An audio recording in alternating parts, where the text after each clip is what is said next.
both met in youth group when we were in high school, we've grown up kind of knowing each other and being really close friends.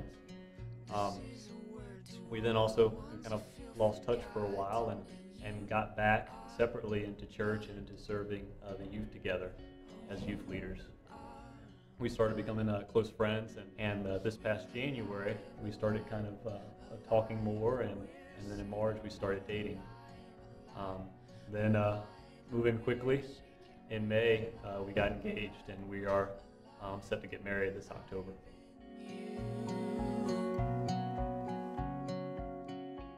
So when we got engaged at the end of May, I was really excited to get to start planning a wedding. So we started looking at budget, and knew we didn't want to be a burden on too many. So we decided we were going to try to fund the wedding ourselves. And in that process, we also decided that having grown up in church, and neither of us having been regular tithers, that was something that was important to us to start doing. So we decided that we were going to start doing that July 1st. We would begin tithing.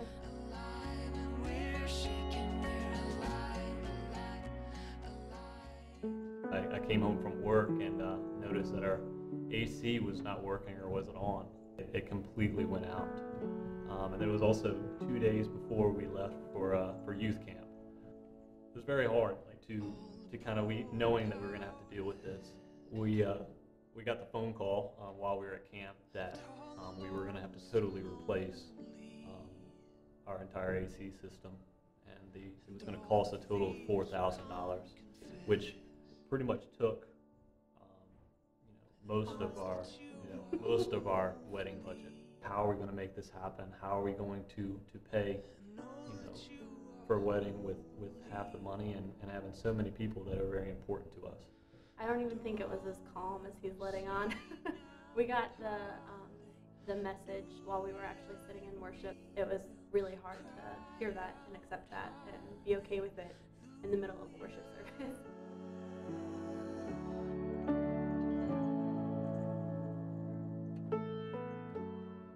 When we returned from camp, I started trying to figure out how to fix the situation myself. I thought I had an opportunity or an option to pull from my retirement, and realized that wasn't an option. I hadn't put enough in, and I wasn't going to be able to withdraw any money from that. I was going to try to get a second job, between now and the wedding, to try to pay for the money that we lost, and those ended up falling through. I then began to question, how am I going to fix this? Then July 1st came, and we both still talked again about tithing and about remaining faithful to what we had said we were going to do with our original conversations with budget. And we both decided that we wanted to still be faithful and still tithe. Then on July 7th, the following Saturday after we got back from camp, my dad handed me the mail. And in the mail was a letter from Liberty University, which I attend classes there. So I opened it, and in there was a check for almost the total amount of what it cost for our AC. They told me that there was an error, that I had paid too much for classes, and so that the money was mine, and that I could do what I wanted with it.